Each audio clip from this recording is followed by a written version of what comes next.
জন্ম শুভক্ষণ আজ উত্তরাখণ্ডে হবে কি গান রামায়ণ সভা করে বসে আছেন প্রভু রাম নারায়ণ চতুষ্পার্শ্বে ভক্তবৃন্দ বসা রয়েছে তখন শোনেন শোনেন ভক্তগণ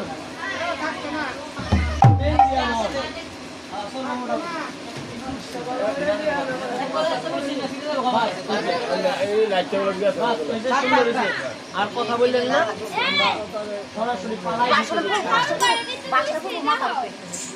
রাম প্রতিজ্ঞা করেছিল যে ত্রেতায় বস্ত্র ধারণ করবে না, কিন্তু সেই প্রতিজ্ঞা রামের ঠিক রইল না কেন? মহামুনি অগস্ত্যের পরামর্শে রাম অশ্বমেধ যজ্ঞ আরম্ভ করেছেন, কিন্তু সেই যজ্ঞের অশ্ব যে ধরা পড়েছে কোথায়? বাল্মীকি মুনির তপোবনে লবকুশের হাতে। সেই লবকুশের সঙ্গে রামের হল ঘোরতর রণ। সেই রণে রাম সেনাবাহিনী সহ পরাজিত হন, আর বাল্মীকি মুনির কৃপায় নিজ রাজসভায় ফিরে আসলেন। একদিন মনে মনে ভাবছেন, কত বড় মহাযুদ্ধে আমি জয়ী হয়েছি, আজ সামান্য দুটি বালকের সঙ্গে আমি যুদ্ধে পরাজিত হয়েছি। না না না, আমি প্রতিজ্ঞা করেছিলেন ত্রেতায় অস্ত্র ধারণ করবো না, কিন্তু সেই প্রতিজ্ঞাটাও আমার ঠিক রইল না। এর প্রধান কারণ কি? অশ্বমেধ যজ্ঞ। এই অশ্বমেধ যজ্ঞ পূর্ণাহুতি করবো না বলে রামচন্দ্র বসে রইলেন। হরে কৃষ্ণ মাতাজিরা, এই যে আপনারা গানের পরিবেশটা একটু বজায় রাখার চেষ্টা করবেন, যাতে আমরা গান করতে পারি। তাই এমন সময় একদিন অগস্ত্য মুনি ধ্যানমগ্ন হয়ে দেখিবারে পায় আজ পিতা পুত্রের মিলন হবে।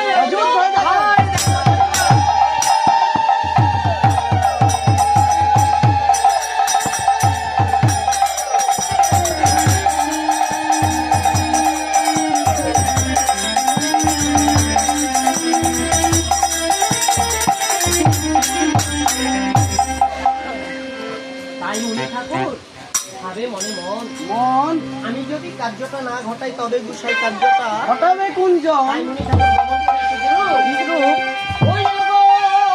ধীরে ধীরে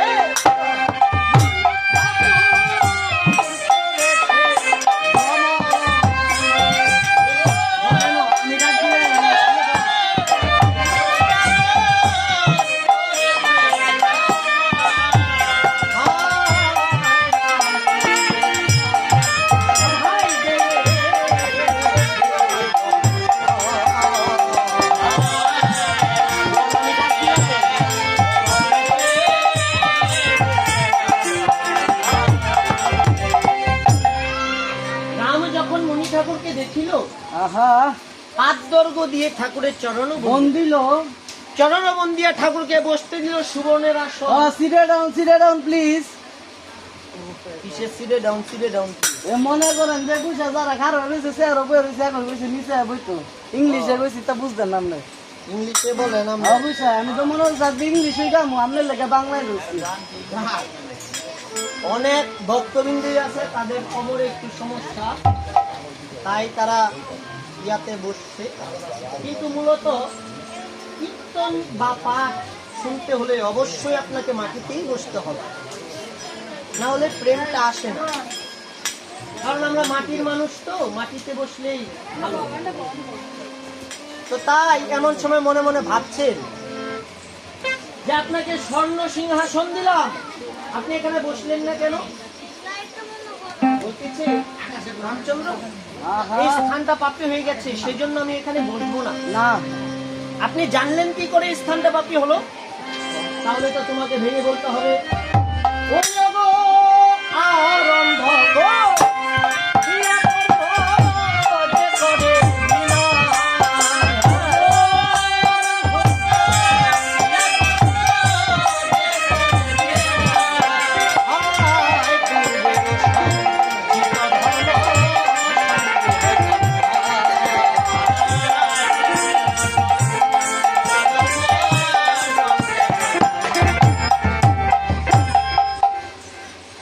অর্থাৎ আরম্ভ করিয়া কর্ম যে করে বিনাশ পূর্বের সঞ্চিত ধর্ম সঙ্গে হয়ে যায় তার না অর্থাৎ আপনি একটা ভালো কাজ করার জন্য মনস্থির করলেন কিন্তু সেই শুভ কাজটা করার পূর্বেই যদি আপনি তা ভঙ্গ করে দেন তাহলে শাস্ত্র কি বলেছে আরম্ভ করিয়া কর্ম যে করে বিনাশ পূর্বের সঞ্চিত ধর্ম সঙ্গে হয়ে যায় না তাই রাম ছিল খুব প্রজাভক্ত তাই রামচন্দ্র বলছে মুনিবর এখন আমার কি করতে হবে বলছে শোনো রাম মাত্র অশ্বটা চতুর্দিক ভ্রমণ করে এসেছে মাত্র তুমি যজ্ঞ আরম্ভ করবে যদি শান্তি শৃঙ্খলা ভাবে এই যজ্ঞ পূর্ণাহুতি করতে পারো তাহলে ইহলোকে যারা আছে তোমাদের রূপ সুখ থাকবে না অবনটন থাকবে না আর যারা পরলোকে গেছে তারা মহাসুখে দেব সবাই বসবাস করবে বলছে মুনিবর আপনি যে বললেন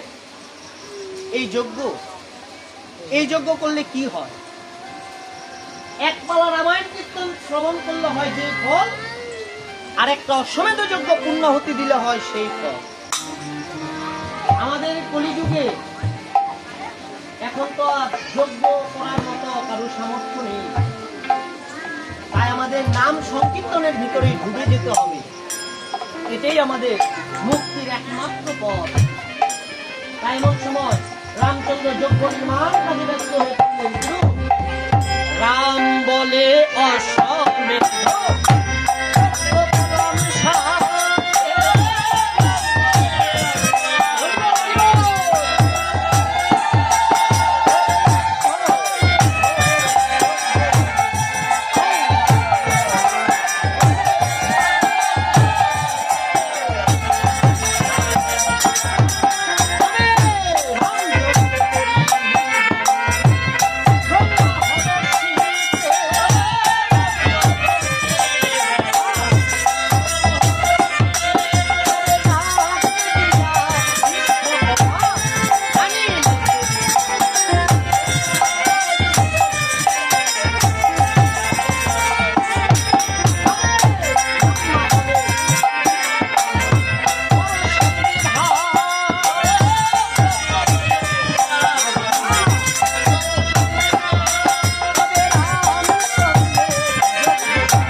যজ্ঞশালা নির্মাণ কাজ শেষ হয়ে গেছে এবার রামচন্দ্র পত্র লিখিতে আরম্ভ করিলেন কিরূপ অজর পুত্র দশরথ দশরথের পুত্র রাম লক্ষ্মণ ভরত শত্রুঘ্ন আগামী কল্য করবেন অশ্বমেধ যজ্ঞের আরম্ভ তাই না লিখে স্বর্গের দেবতাগণ ধ্রুবগণ পাতালবাসী যক্ষরক্ষণ মর্তবাসী ৬০,০০০ মুনি ব্রাহ্মণগণ সবাইকে করা হয়েছে এই যজ্ঞের নিমন্ত্রণ তাই পত্র হস্তে সুমন্ত্র প্রভুকে না প্রণাম করে কি করেছেন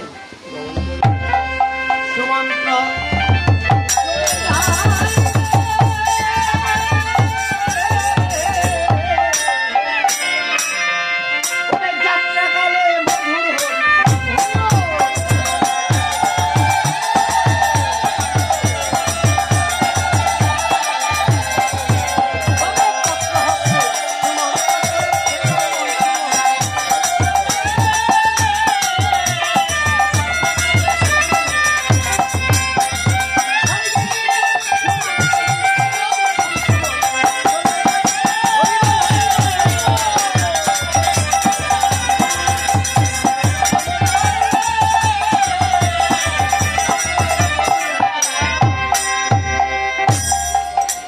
স্বর্গে চলে গেছে।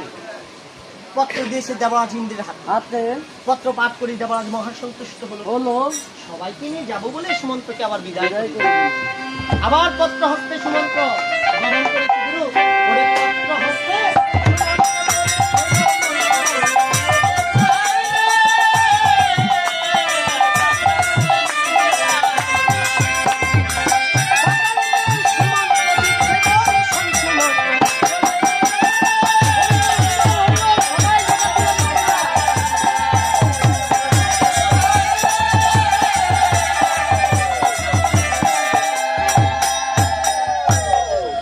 পত্র হস্তে সুমন্ত করেছে গমন পাতালেতে গিয়ে দিচ্ছে দর্শন পাতালে গিয়ে নাগরাজের হাতে গিয়ে পত্র দিয়েছে। পত্র পাঠ করি নাগরাজ মহাসন্তুষ্ট হলো। হলো সবাইকে নিয়ে যাবো বলে আবার সুমন্তকে বিদায় করে দিল। আবার পত্র হস্তে সুমন্ত যখন করেছিল মন, এবার সুমন্ত পথে পথে যায় আর ভাবে মনে মন, মনে মন এই তো পড়েছি আমি ব্রাহ্মণদের। আল্লাহ দেখবেন এই পৃথিবীতে মানুষ আরেকটা মানুষকে ভয় পায় না, কিন্তু ব্রাহ্মণদেরকে ভয় পায়। না জানি কত বড় রায়দা দেয়। আয় হায় রে, আয় রে। টেনশন আগের থেকে। না জানি কি এক বড় যায় দেয়। পথে পথে যায় ভাবে মনে মন, মন এই তো পড়েছি আমি ব্রাহ্মণদের আল্লাহ। আরে প্রভুর কাছ থেকে তো জেনে আসলাম না কোন ব্রাহ্মণ শ্রেষ্ঠ। আর কোন ব্রাহ্মণ কনিষ্ঠ পথে পথে যায় ভাবে মনে মনে। হ্যাঁ, তবে ঠিক মনে পড়েছে, শুনেছি লোমস মুনি নাকি অতি পুরানা মুনি, হ্যাঁ বোধ হয় তিনি শ্রেষ্ঠ হবে। হ্যাঁ তবে বিলম্ব করবো কেন, যাই চলে যাই, আগে গিয়ে তাকে নিমন্ত্রণ করে আসি।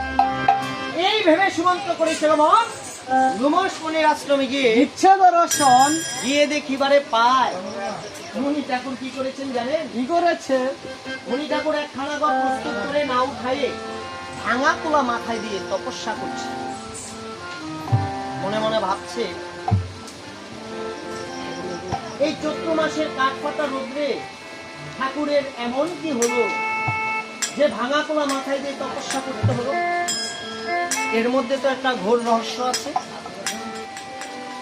না, আমি অগ্নে কথাটা জিজ্ঞাসা করে নিব, পশ্চাতে নিমন্ত্রণটা করবো। হ্যাঁ এই ভেবে সুমন্ত করেছে গমন, গমন লুমস মনির আশ্রমে গিয়ে দিচ্ছে দর্শন গিয়ে বলছে, ও মুনি ঠাকুর, আহা মুনি ঠাকুর। কি হয়েছে? মুনি ঠাকুর ধ্যান ভঙ্গ করে এমন সময় জিজ্ঞেস করছে, কি হয়েছে বাবা? বলছে, মুনি ঠাকুর তুমি কার্যটা করেছো কি? কি করেছি? একখানা ঘর প্রস্তুত করে না উঠায়ে ভাঙা কোলা মাথায় দিয়ে তপস্যার কারণ কোন সময় জানি চলে যাই? কিসের কোন সময় জানি চলে যাও? ওদের বসে সময় হয়েছে গেছে। এই দুর্লভ মানব জনম আবার কখনো আসবে কিনা আমরা তাও জানি না। মনে হয় এটাই আমার জীবনের শেষ।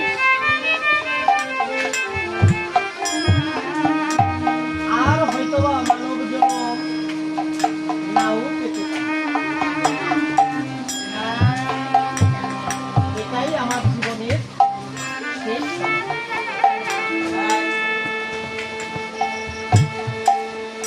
মানুষ একটু সুখে থাকার জন্য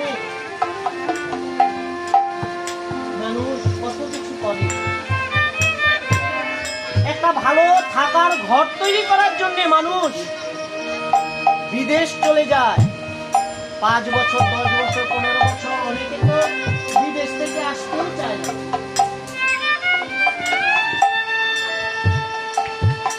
বাবাটা মারা গেল, দেখতে পারল না, কত বড় আফসোস।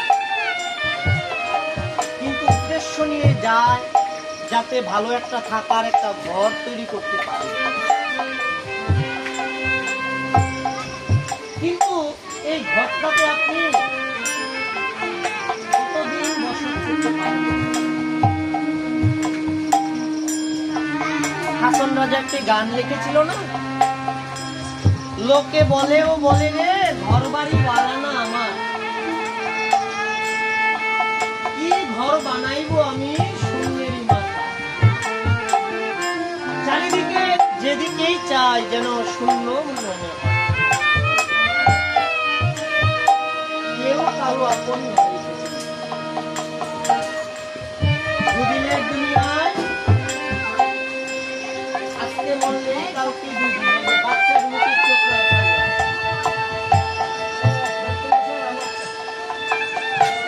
ঘরে নিয়ে ঘুম পাতালে করে।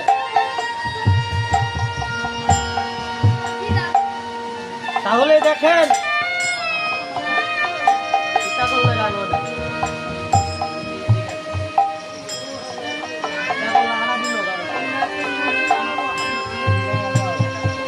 তাই আর বেশি বলবো না,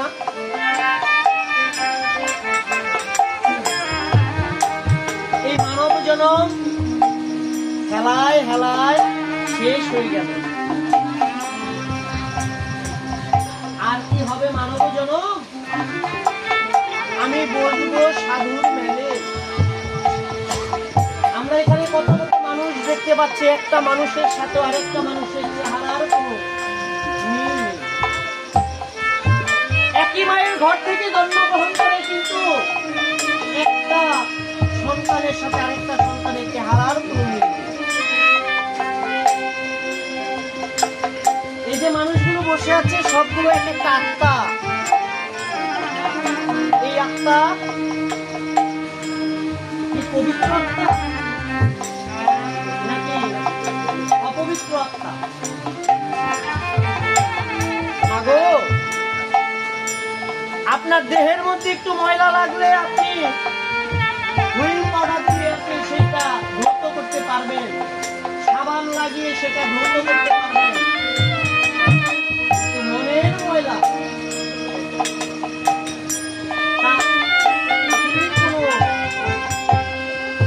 ওয়াশিং পাউডার নেই যেটা দিয়ে আপনার মনের ময়লাটা দূর করতে পারবেন।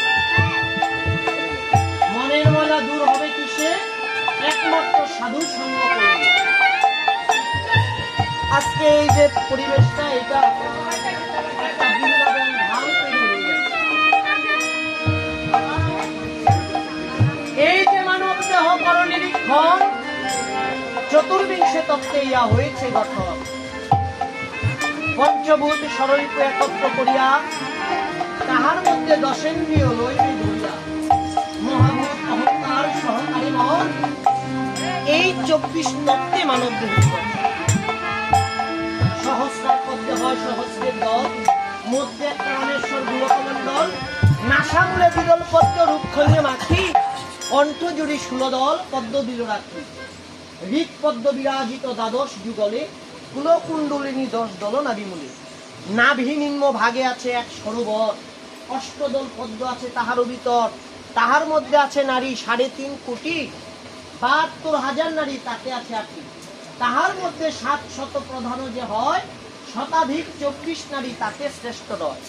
124-এর মধ্যে 32 নারী দেখো বিশ্বদরী নামিয়া হয়েছে উল্লেখ। এই বিশ্বদরীর মধ্যে চতুর্বিংশ শ্রেষ্ঠ, চতুর্বিংশে চতুর্দশ হয়েছে গরিষ্ঠ। এই চতুর্দশের মধ্যে আছে নারী 3, ইরা পিঙ্গলা আর সুষন্মা প্রবীণ। ডান ভাগে ইরা আর দক্ষিণে পিঙ্গলা, মধ্যভাগে সুষন্মা চক্রবেদী রইলা। ঊর্ধ্বলিঙ্গ ঊর্ধ্বজনী ঊর্ধ্বরতি হয়, ঊর্ধ্ব না হইলেই জীবে যাবে জমালয়। পুরুষের লিঙ্গ হয় মস্তকের মণি, তাহালয়ে খেলা করে দেবপদ্মজনী। সাধকের স্থান হয় বৃহৎ বৃন্দাবন, শ্রী রাধিকা হয় তাহার।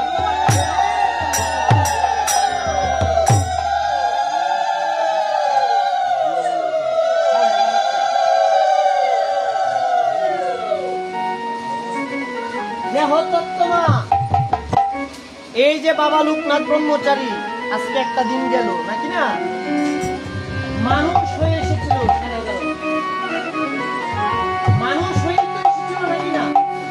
হ্যাঁ, মানুষ না আপনার আমার মতো মানুষ। কিন্তু দেখেন মা, কোন সাধনার বলে একটা মানুষ দেবতা হয়ে যায়। আমাদের এই মানব জনম, প্রত্যেকটা মানুষের মন চঞ্চল। এই যেখানে বসেছেন দেখবেন শিশুরা কি রকম চঞ্চল মানে ছটফট করে, কিন্তু আপনার তো জ্ঞান আছে, আপনি তো ছটফট করবেন না, কিন্তু আপনার মনের ভিতর দিয়ে আপনার মন, আপনার সাবকনসিয়াস মাইন্ড সেটা নড়চড় করছে। হঠাৎ একবার বলছে চলো বাড়িতে চলে যাই, গরম লাগছে খুব, টিভি শুয়ে থাকি, ফ্যানটা ছেড়ে শুয়ে থাকি, আবার আবার মনটা চাইবে না একটু কৃষ্ণ কথা শুনি। এই যে মন দুটানা, এটাই তো ভগবানের একটা লীলা। তাই দেহতত্ত্বের কথা বলতে গেলে মা একটা রাত্রই চলে যাবে, কিন্তু এই দেহতত্ত্বের কথা শেষ হবে না। কারণ যারা ডাক্তারি পাস করে তাদেরই তো পড়ার কোনো শেষ নাই, ঠিক না? আর আমি যদি সাধকদের একটু কথা বলি, প্রায় 1-1.5 ঘন্টা চলে যাবে, কিন্তু সাধকদের কথা শেষ হবে না। তাই আমার গুরুজির একটি গান, সেই গানটি পরিবেশন করবে। কোন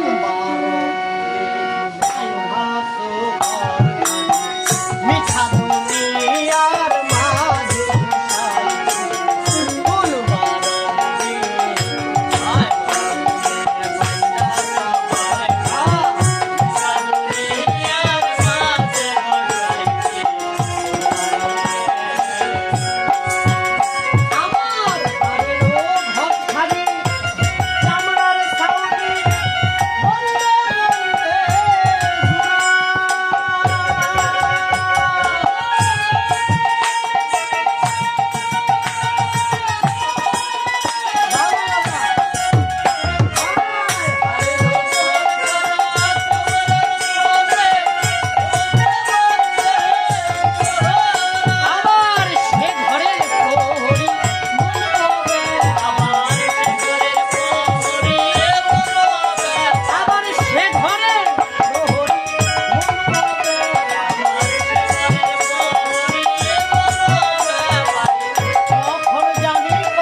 গেল সেসব কথা শুনি, এখন আসলি কোথা থেকে? অযোধ্যা থেকে। কিসের জন্য? পত্রখানা পাঠ করে দেখুন।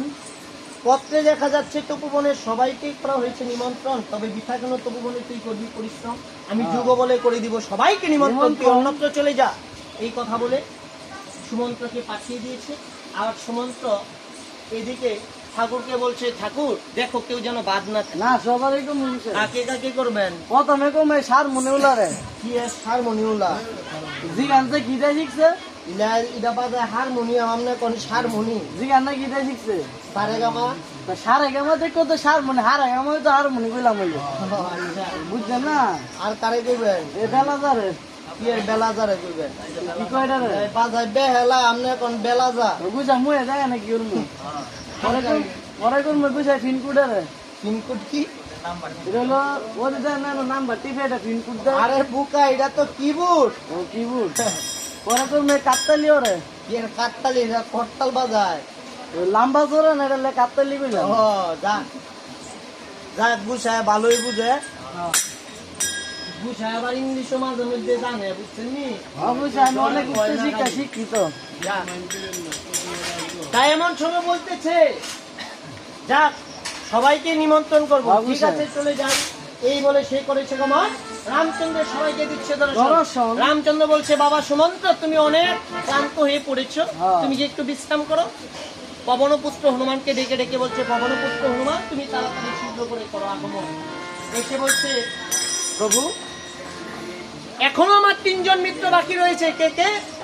শৃঙ্গার পর্বতে রয়েছে গোবর্ধন রাজন, আর লঙ্কায় রয়েছে ধার্মিক বিভীষণ, আর কিষ্কিন্ধাতে রয়েছে সুগ্রীব রাজন। রাজন। এই 3 জন মিত্রকে করতে হবে অর্ধজনী থাকিতে নিমন্ত্রণ। নিমন্ত্রণ তাই এই ভেবে হনুমান আজকে প্রভুকে প্রণাম করে পত্রখানা হস্ত নিয়ে এমন সময় করেছে গমন।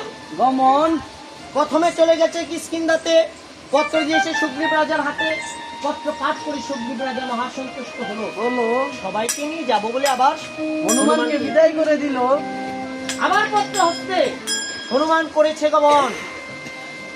লঙ্কাতে গিয়ে পত্র দিয়েছে ধার্মিক বিভীষণের হাতে। হাতে পত্র পাঠ করে মহাসন্তুষ্ট হয়ে আবার বিদায় করে দিয়েছে। এমন সময় হনুমান যখন গিয়ে শৃঙ্গার পর্বতে গিয়ে মেরেছে এক লম্প, গিয়ে দেখিবারে পায় নারার ঘর নারার বেড়া নারা দেব সাত তুলে রাখতে বুঝায় আবার দেব হুট করে তুলে রাখতে যেমন খাওয়া সেবা করাইব কিছু লাগছে। লম্বা লম্বা কি আরে গোসাই তা নয়, নারার ঘর নারার বেড়া। নারা চিনেন না আপনারা? আপনারা তো চিনবেন ওই। এই বুকাই চিনতো না। আমি তো বুঝছি মনে হচ্ছে টিপা নারার ঘর নারার বেড়া, নারা দিয়া দুতলা একটা ছাদও করা। তাই মনে মনে ভাবছে, এই তো বুঝি এসে পড়েছে আমি চন্ডাল দিয়ে পাড়া। তাই এমন সময় গিয়ে দেখিবারে পায় দ্বারের মধ্যে একজন দাঁড়ি, দ্বারের হাতে গুদ পায়ে গুদ। বলে আবার গন্ডগোল বুঝায় হ্যাঁ গুসাই, মুখটা একটু সেভ করে কথা কেন? আজকে বুঝে সেভ করছি না জন্মবার দিক আপনার মুখ দাঁড়, আপনি তো দাড়ি উঠছে না, আপনি মুখটা একটু রক্ষা করে কথা কেন? গণ্যমান্য ব্যক্তি গণ বয়ে রয়েছে, হ্যাঁ ইয়া করেন না। আচ্ছা বুঝে করতাম না গিয়ে দেখি দাড়ির মধ্যে একটা দাড়ি, দাড়ির হাতে গুদ পায়ে গুদ গলায় গন্ডগোল গন্ডগোল না গরগল। আরে না গুসাই। তাই দাড়িকে দেখে হনুমান হাসছে। দাড়ি বলতেছে, আরে হনুমান তুই আমাকে দেখে হাসলি? বলি তো তরে যদি আমার পিসা পিসির গুড় দেখতে এখানে না পাই তুই চাই চলে যাই কি ব্রাহ্মণবাড়িয়ার খায়। তাই এমন সময় বলছে, এই দাঁড়িয়ে শুনি তোর নাম? আমার নাম তো কমিনের মন্ডল এর কবিরের মন্ডল, ইদারে কয় কবির মন্ডল। ও বলছে, নাম অভিধার বিলে দাঁড়ি তোদের রাজা কোথায় রে? ওই যে মনে করো দুতলার উপরে ডিনার করতেছে এর ডিনার করতেছে। এটা কি করে রাইতের বেলা দেখায় বলছে আমাদের রাজা হচ্ছে অন্তপুরের দোতলায়। ও যাও, বলছে যা গিয়ে ডেকে নিয়ে আয়। বলছে রাজাকে আমি ডাকবো? চন্ডাল তো তাদের তেমন একটা শিক্ষা দীক্ষা নাই, পথে পথে যায় আর বলতেছে রাজা রে, এই কি রে যেমন রাজা তেমন প্রজা। রাজাই বলতেছে রাজারে, বলতেছে প্রজায় রাজারে, আর রাজাই বলতেছে কি রে। কি একটা শিক্ষা দীক্ষার ব্যাপার। আর উচ্চ শিক্ষা শিক্ষিত বলছে রাজা রে, তোর রামামিতা দাস হনুমান এসেছে। আরে জিজ্ঞেস করে আসলি না মিতার মঙ্গল না মঙ্গল? মঙ্গল বিষয় তাই সেই মঙ্গল ধ্বনি শুনে সবাই নৃত্য আরম্ভ করেছে। আর এমন সময় সবাই যখন নৃত্য আরম্ভ করেছে এরকম আজি রামের মঙ্গল শুই না রে চন্দালেরা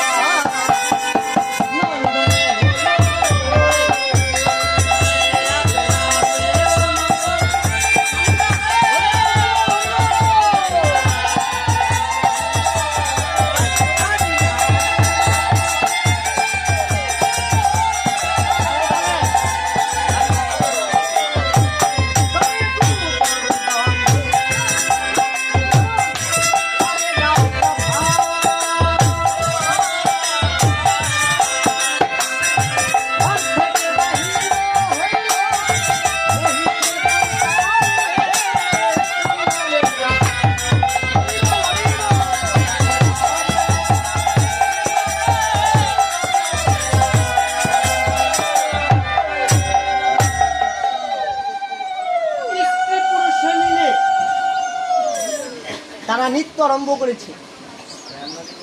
আবার কেউ কেউ যে কেউ ফুল ছিটিয়ে দিচ্ছে, আবার তাই এমন সময় মনে মনে ভাবছে যে আর কেউ নাচবার বাকি আসেনি। বুঝাই ঘরের ভিতরে জিগান কেউ আছে নাচবো। এক বুড়ি বয়স হবে প্রায় 80-র উপরে, সেই বুড়ি মনে মনে ভাবছে আরে বয়স হয়েছে বলে কি আমি নৃত্য কম জানি? আমি কি ড্যান্স কম জানি নাকি গুছাই? নৃত্য কম জানি? ছোটবেলায় কত নৃত্য করেছি। আরে মানুষের বয়সটা তো হয় দেহে, ঠিক না? মনের মধ্যে তোর বয়স হয় না। বয়সটা তো মনের ভিতরে থাকে সব সময় 18 বছর, নাকি না? যদি তাই না হতো তাহলে দেখবেন যাদের চুলগুলো পেকে যায় তারা দেখবেন আবার ওরকম লাগে বুঝাই। কেন করে? যাতে সে একটু জোয়ান জোয়ান দেওয়া যায়, নাকি না? তো ঠিক তেমন সেই বুড়ি এসে বলছে আমি নাচবার বাকি আছি। বলছে তুমি নৃত্য করবে? হ্যাঁ, আমি রাজার শাশুড়ি, আমার একটা মান সম্মান আছে। আমি নৃত্য না করি, রাজার শাশুড়ি বলে কি আমার একটা সম্মান আছে না? নৃত্য তো আমারও করতে হবে। বলা নাচে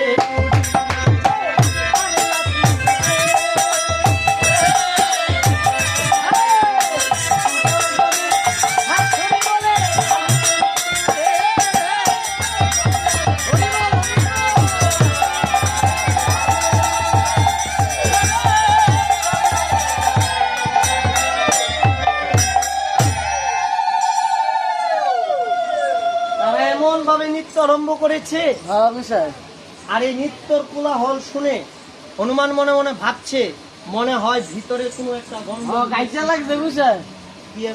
দেখবা সুন্দর কি করতেছে দ্বিতীয় দাদা তারা যে আনন্দের চোটে যে একজন আরেকজনের লগে হই হুল্লোড় করতেছে, হনুমান মনে মনে চিন্তা করছে না মনে হয় ওইখানে একটা ঝগড়া সৃষ্টি হয়েছে। না না না, আমার সেখানে যেতেই হয়। এই ভেবে হনুমান করেছে কেমন গিয়ে দেখিবারে পায় আরে কিসের ঝগড়া, স্ত্রী পুরুষ মিলে তারা নৃত্য আরম্ভ করে দিয়েছে। আহা, তাই এমন সময় আর কাউকে চিনে না জানে না, যে কবির মন্ডলকে ডেকে ডেকে বলছে এই কবির মন্ডল বলেন তোদের রাজা কোথায় রে? ওই তো উষা লম্বা খাড়োটা, এটা আমার রাজা। উষা লম্বা খাড়ুর আমাদের মামা হইনা লই। এ মনে করেন ফাল দিলে উষা বইলে নিচে আর একবার ফুয়া গেলে কইলো একবার খাড়ো আছে। এটা উষা লম্বা কম শিয়ালিশা, কোন শিয়ালিশা? আচ্ছা, তো রানী কুঞ্জন ওই যে বিছে বিছে লেঙ্গু লড়াইতাছে, এটা নানি। নানি না রানী, রানী রানী। হ্যাঁ, ইংলিশে কইছি কইছে। এইটা তাহলে রানী না? অবশ্যই। এমন সুন্দরের সুন্দর, কেমন সুন্দর একের মধ্যে ডেকের কালির লাইন আমার বসে মধ্যে গুছা বিছেরা পাই না, এমন সুন্দর। অবশ্যই সেই রকম মানুষ দেখবেন কালো হলেও মানুষের দেহ কালো হলে কি হবে, মনটা যদি পরিষ্কার থাকে তাহলে তার কোনো সমস্যাই নেই না? তো এইরকম রানী কিনা দেখে মনে মনে ভাবছে যাক বাবা, ভগবান খেলাটা ভালোই খেলে দিয়েছে। হ্যাঁ, যেখানে যা সাজে তেমন সাজিয়ে দিয়েছে। হ্যাঁ, যেমন বিভীষণ তেমনি রানী সরমা, যেমন রাম তেমন সীতা, আর যেমনি রানী গোবর্ধন আর তেমনি রানী একদম মধু কমলা।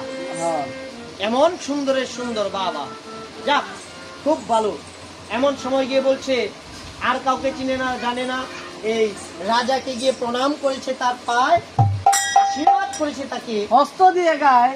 বলছে রাজন তুমি তো লেখাপড়াও জানোনি, না বুঝে তোমাকে প্রভু তোমাকে যজ্ঞের নিমন্ত্রণ পত্র পাঠিয়েছে। কি বলছো? হ্যাঁ, প্রভু রামচন্দ্র আমাকে নিমন্ত্রণ পত্র পাঠিয়েছে। মাস্টার ধরলেন না, তাই হনুমান এমন সময় প্রশ্ন করছে। দেখেন হনুমান বলছে যোগী যারে না পায় যোগ সাধনে, কোটি কোটি কোটি কোটি কোটি কোটি বছর সাধনা করেও যে ভগবানের দর্শন পাওয়া যায় না, সেই ভগবানকে তুমি বিনা সাধনায় পেয়ে গেলে এটা কোন সাধনার বলে? মানুষ তো সাধনায় সিদ্ধি লাভ করলে তবেই ভগবানকে পায়। কেউ জগন্নাথের সেবা করছে, কেউ কালীর সেবা করছে, আবার কেউ লোকনাথ বাবার, আবার কেউ রামচন্দ্র, নাকি না? এক এক মানুষ এক এক রকম চিন্তা ভাবনা। তো তুমি কোন সাধনায় প্রভু রামচন্দ্রকে পেয়েছো বিনা সাধনে? বলছে বাবারে সেটা হচ্ছে আমার বাবার একটা আশীর্বাদ। কি বলছো? হ্যাঁ, তোমার বাবা তোমাকে আশীর্বাদের দ্বারায় তুমি ভগবানকে পেয়ে গেছো। হ্যাঁ, এমন কোন ধর্মগ্রন্থ নেই যেখানে পিতা মাতাকে সাধন ভজন করার কথা না বলেছে। প্রত্যেকটা ধর্মে পিতা মাতাকে সেবা যত্ন করার কথা সর্বাগ্রে বলা হয়েছে। আজকে দেখেন না, এই যে মামনির নামটা যেন কি, সবিতা রানী দত্ত, ওনার ছেলে মেয়ে আছে না? এখানেই আছে।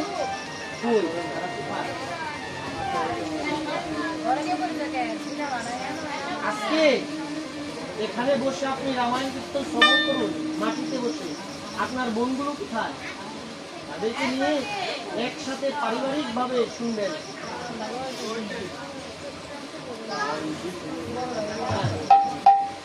বোনগুলোকে নিয়ে একসাথে বসে।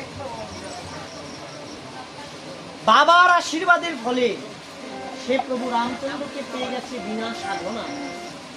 বলছে বাবারে এটা তো আমার এই জন্মের সাধনা নয়, এ হচ্ছে আমার পূর্ব জন্মের একটা ইতিহাস। পূর্বজন্ম প্রত্যেকটা মানুষেরই আছে, আমারও আছে, আপনাদেরও আছে, কিন্তু পূর্বজন্মের কথা আমাদের কারোই স্মরণ নেই। আছে স্মরণ? নাই।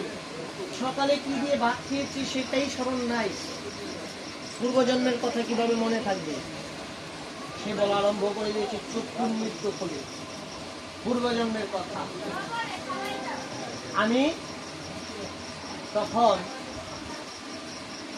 ছিলাম অযোধ্যা, রাজা ছিলেন তখন দশরথ, কিন্তু সেই রাজার একটা পুত্র কন্যাও নেই।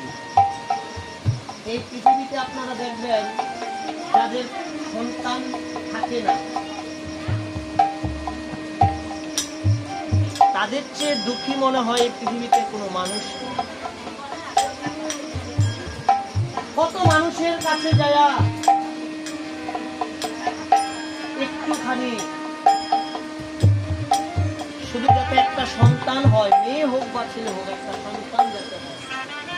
কিন্তু এই মামুনি দেখেন কত ভাগ্যবান, ওনার ছেলেও আছে মেয়েও আছে।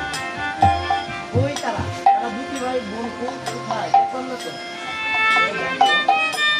এখানে বসান। আজকে লজ্জার কোনো কিছু নাই, এমন কাজ আর পাবেন না তো আপনারা। আজকে সারা জীবন করতে পারেন। আজকে এমন কোন বান্ধব নাই যে সেই কাজটা করিয়ে বলবে যে তুমি যে তোমার বাবার কাজটা করো। সেই হচ্ছে সবচেয়ে বড় বান্ধব। আজকে আপনারা না যে এই সবিতা রানী দেবী মনে হয় তিনি চলেই গেছেন। আপনারা জেনে থাকবেন, আপনার যখন দেহ থেকে আত্মাটা চলে যাবে, এত দিনে একটা বাড়িতে বসবাস করেছেন, আপনার এই বাড়ির চারপাশ দিয়ে আপনার আত্মাটা, অতৃপ্ত আত্মা ঘুরতেই থাকবে। মুক্ত হবে কিসে? মুক্ত হবে এই সাধুগুরু বৈষ্ণবদের একটু প্রার্থনা। আজকে যদি সন্তানরা, মেয়েরা, আপনার বাবা কি আছে না? কোথায়? আজকে যদি ওনার আত্মীয় পরিজন তারা যদি ভগবানের কাছে না দুই ফোঁটা চোখের জল ফেলে একটু ভগবানের কাছে প্রার্থনা করে বলে, ভগবান আমার মা জানতে অজান্তে কতই ভুল করেছে তোমার কারণে, আজকে যদি তুমি একটু যদি কৃপা করো ভগবান, আজকে ভগবান এই কথাটাই শুনবে। ভগবান কাছে কি দিয়ে সেবা যত্ন করবেন না? এই ভোগ নৈবেদ্য সব তো ভগবানের তৈরি, তাহলে আপনি কি দিলেন? তাই বলছে, তখন ছিলেন অযোধ্যার রাজা দশরথ, তার কোনো পুত্র সন্তান ছিল না। একদিন রাজা হরিণ শিকার করতে বেরিয়েছে। সেদিন আর কোনো হরিণ শিকার করে মা পাইলেন না।